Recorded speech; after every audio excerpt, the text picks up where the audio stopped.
Greetings, ladies and gentlemen, and welcome to this latest edition of Tales from Outer Space. And as always, I hope that you enjoy The Curators, written by AltCipher. Any idea what they want this time? Matt sat at his console in the stark, open room. Metal floors, flat white light, no windows, and very little in the way of furnishings.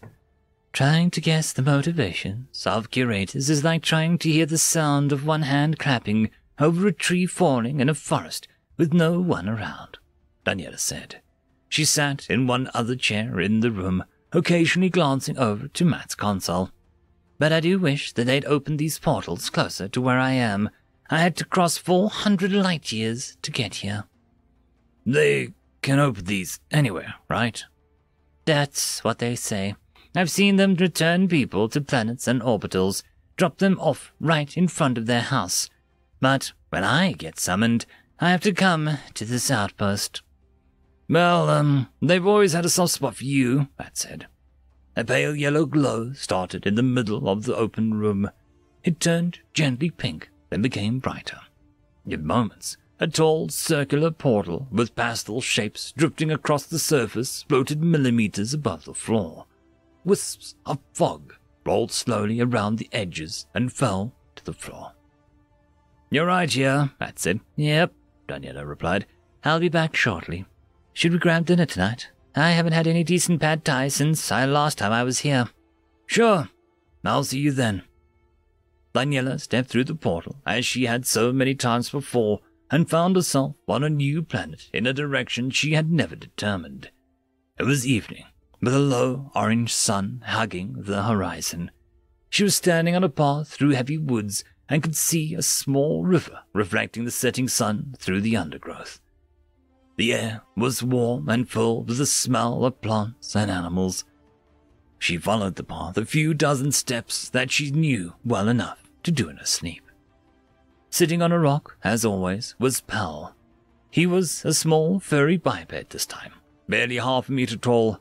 Daniela had always asked to see his true form, but he liked the freedom to choose, and so he always would have a new face and body every time he saw her. Good evening, Pal, Daniela said as she came into view. And to you, Daniela, Pal said. He rolled around on his fat bottom to better face her. This is a beautiful place you've selected. Thank you. It has always been one of my favorites. This world never evolved carnivores. It is peaceful, Pal said. He half smiled, and the corners of his eyes turned up. What's with the formal summons? Daniela took a seat on the fallen log. Pal sighed and put his hands on his stubby legs. I am afraid that our time is drawing to a close, my dear. What? I just got you. No, Pal said, smiling. Not the time between you and I. I speak of my people, who you call the Curators. My species' long time in the sun ends, and we are at the twilight of our era. Daniela searched Pal's face for any signs of a joke or illness, but saw nothing like that. I don't know what to say. I didn't know your time could end. Pal chuckled to himself. Oh, yes, we are long-lived, but we are not immortals. Well, not in this life, anyway. Do you know how old I am? Daniela shook her head. 238,619 years by your calendar. My God, Pal, you're older than my entire civilization. Maybe my entire species. Yes, Pal nodded and looked to the ground. I am at that. I've watched your species since you were infants. You humans started as an assignment and grew into an obsession. I have loved your race as I have loved my own children. But even so, my time ends. Daniela felt tears beginning to sting her eyes. Surely, there's something your doctors can do. I mean, you can't die. You're a curator. You can conjure miracles out of nothing. Dying is so boring. So beneath you. My dear Daniela, dying is the last thing I want. But not for my sake. I would stay here forever and watch you bloom into the species I know in my heart you were destined to be. Do you know what my species' natural lifespan is? No, you're almost a 250,000 years old. I couldn't guess, Daniela said. A little over 150 years. About like an earth tortoise. Pal paused to let Daniela take that in. Long, long ago, when we were not much different from how humans are now, we discovered methods to extend our lives. I was born not long after. My life has been stretched from one end of time to the other. Now, I will be the last of my people to die. That is why I brought you here. To watch you die? Pal laughed softly. No, that'll not be necessary. As I said, my people's time in the universe draws to a close. We are, moving on, you might say. But I've chosen to stay behind to help you. I've given my life, and gladly, to see humanity through this. Besides, my people do not want an old relic like me pottering around with them through eternity. No, I have earned my rest, and I will seek my task through. I don't understand. We are called Curators. We selected a name from your language that was close to our role. But gardeners may be more fitting. We have tended to many other species growing in the universe. Out of all of them, none have made it as far as you. Some destroyed themselves through war or fouling their worlds. Some were victims of pure bad luck. It is my eternal joy that you have made it through your childhood. But you're so much more advanced than us. Our childhood isn't close to being over. Not if you're anything to go by. The ending of childhood is painful, Pal said. Painful for the child. Painful for the parent. There is a line that must be crossed and which can never be uncrossed. We have watched over you as you develop, and you are now ready to take our place as the gardeners of this universe. Daniela was breathless. We can't replace you. We still need your help in so many areas. Your wisdom has been... I can't accept this. You're my friend. Daniela rushed over to Pal and hugged him tight, burying her face in his tiny, soft shoulder. Yes, Daniela, I am your friend, Pal said, gently patting her head, and I will miss you too. But humans are ready to become the new gardeners. It'll be painful, and you'll make mistakes, just as we did.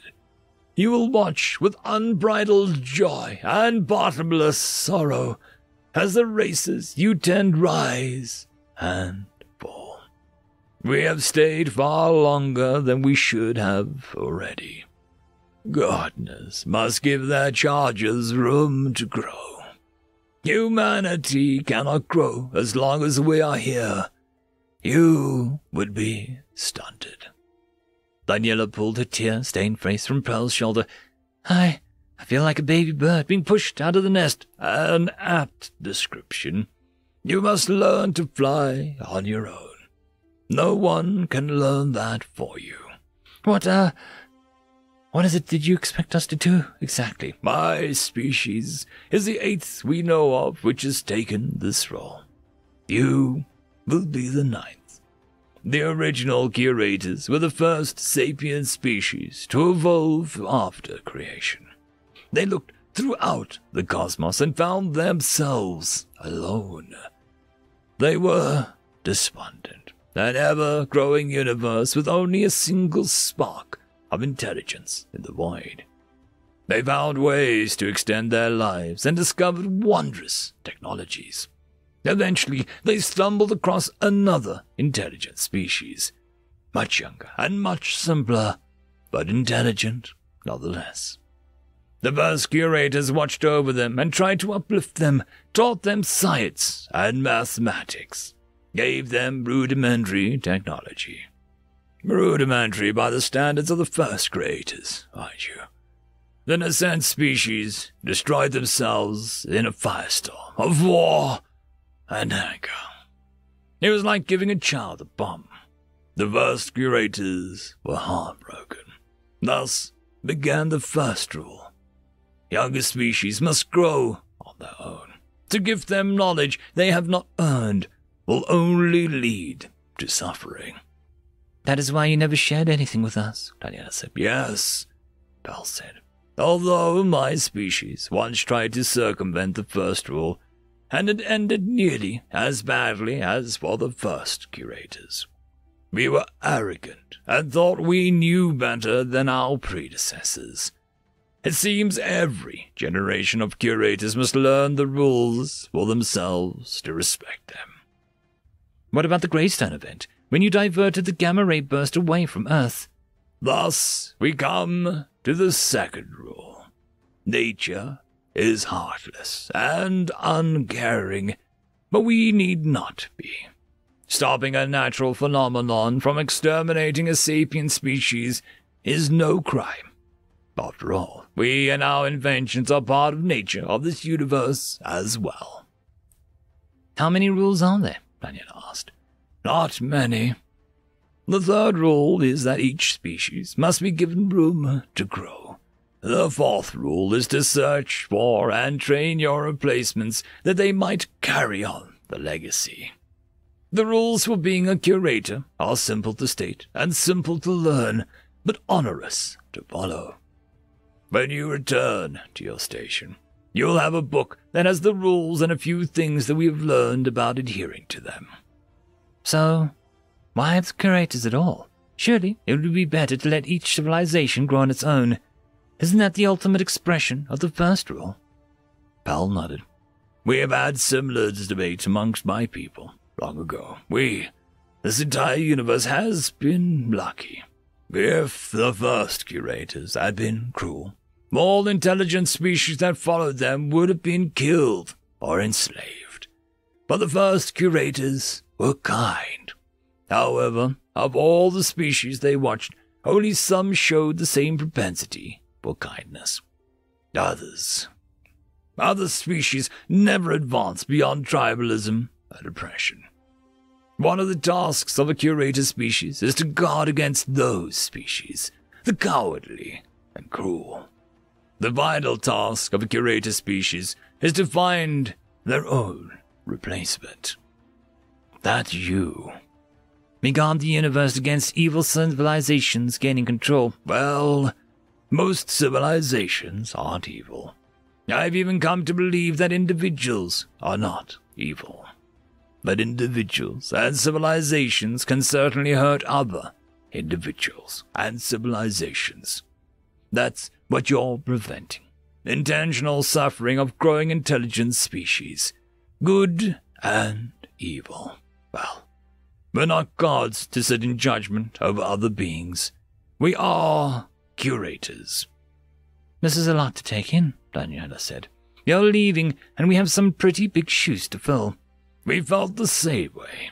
We still have records of the seventh curators turning over the responsibility to us. There was a society-wide soul-searching. Were we worthy? Were we up to the task? Should we walk away from this responsibility that we never asked for? The debates raged for centuries. What ended it was a compromise. We would take up the mantle of curatorship in a local galaxy. We would do our best and try not to be overwhelmed. If it became too much, we would walk away from it. As time passed, we grew into our new role, as you will grow into yours. Daniela said, I can't imagine humans ever replacing you. Pell laughed. You are the 9th generations of curators to say that. Daniela said, Can I ask you one thing before you leave? There is very little left for me to teach you, my dear, but I will answer what I can. Can I see your real form? You have a different body every time I talk to you, and you've never even told me what your original form looks like. This, Pal said, waving towards his tiny furry body, is the natural form of my people. It is something of a tradition for curators to only have this conversation in the most basic and simple format. We appear on our birth bodies, and we sit on the uninhabited world with no artifice separating us from our successors. It is a form of deep respect for those that we've chosen to follow us. Daniela wiped away a tear hanging from the corner of her eye. Thank you, Pearl. Now, if I may, I do have one question for you. Daniela barked out a laugh before she could stop. That'll be a first. Yes, I suppose it might.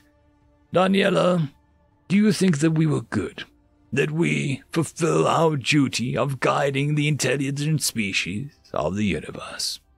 Were we good parents? Daniela nodded. Yes, Pal. You were good. Pal looked down and choked back tears. That is good. I'm glad of that.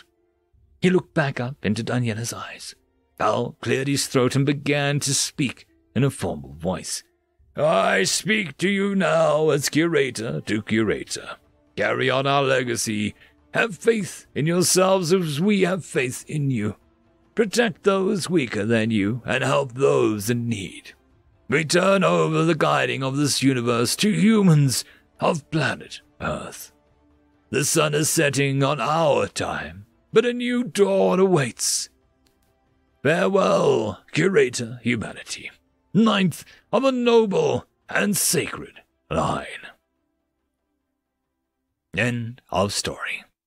The algorithm reckons you should be watching this video next, and I recommend that you should be always watching my video. So, click with energy! And yes, clicking that does help the channel. Thank you very much. I would just quickly like to give thanks to our Tier 5 members. Elithia, Barky, Fudicule, Meridian117, Cam Maxwell, Casper Arnholtz, Albarden Gusta, Savage Patch Papa, and Lord Azrakal.